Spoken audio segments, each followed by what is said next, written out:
தமிழ்நாட்டில் கோவை, உதகை, பந்தலூர் ஆகிய இடங்களில் கனமழை பெய்தது. ஸ்ரீவில்லிபுத்தூர் சுற்றுவட்டாரத்தில் பலத்த காற்றுடன் பெய்த கனமழையால் மக்கள் மகிழ்ச்சி அடைந்தனர். நீலகிரி மாவட்டம் கூடலூர் மற்றும் அதன் சுற்று வட்டார பகுதிகளான பாடந்துறை, தேவாலா, ஓவேலி உள்ளிட்ட இடங்களில் மிதமான மழை பெய்தது. பந்தலூர் பகுதியில் ஆலங்கட்டி மழை பெய்ததால் மக்கள் மகிழ்ச்சி அடைந்தனர்.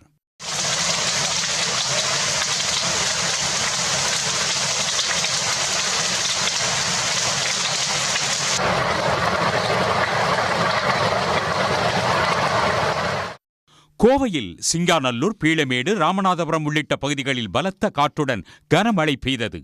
30 நிமிடங்களுக்கும் மேலாக காற்றுடன் பெய்த கனமழையால் ராமநாதபுரம் பகுதியில் மரம், மின்கம்பம் சாய்ந்தன. காலையிலேருந்து சரியான வெயில் சார்.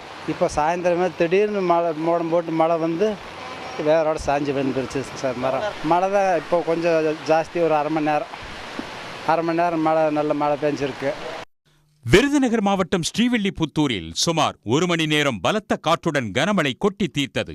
கடந்த 10 நாட்களுக்கு மேலாக வெப்பம் வாட்டி வதைத்து வந்த நிலையில் திடீரென பெய்த மழையால் மக்கள் மகிழ்ச்சி அடைந்துள்ளனர்.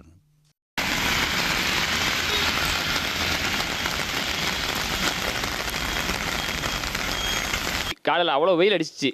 என்னடா அப்படி வெயில் அடிக்க அப்படின்னு நினச்சி பார்த்தோம்னா, மதியத்துக்குள்ளே பார்த்தோம்னா ஒரு 2 மணிக்கு மேலே நல்ல மேகமெல்லாம் சூழ்ந்து காற்று அவ்வளோ காற்று அடித்து 1 மணி நேரம் நல்ல சரியான மழை பெஞ்சிச்சு. எப்படின்னு பார்த்து இந்த ஒரு வாரமாக அவ்வளோ வெயில் அடித்த 1 வாரம் வெயிலுக்கு இன்றைக்கி மழை பெஞ்சது அவ்வளோ சந்தோஷமாக இருந்துச்சு. உதகை மற்றும் சுற்றியுள்ள கிராம பகுதிகளில் 1 மணி நேரத்திற்கு மேலாக மழை பெய்ததால் பொதுமக்களின் இயல்பு வாழ்க்கை பாதிக்கப்பட்டது. அதிகபட்சமாக பாலகோலா பகுதியில் 3.5 சென்டிமீட்டர் மழை பதிவாகியுள்ளது. இதேபோல் சிவகாசி மற்றும் சுற்று வட்டார பகுதிகளான சிந்துராஜபுரம், திருத்தங்கல், பாறைப்பட்டி, சாட்சியாபுரம் உள்ளிட்ட இடங்களில் காற்றுடன் மழை பெய்தது.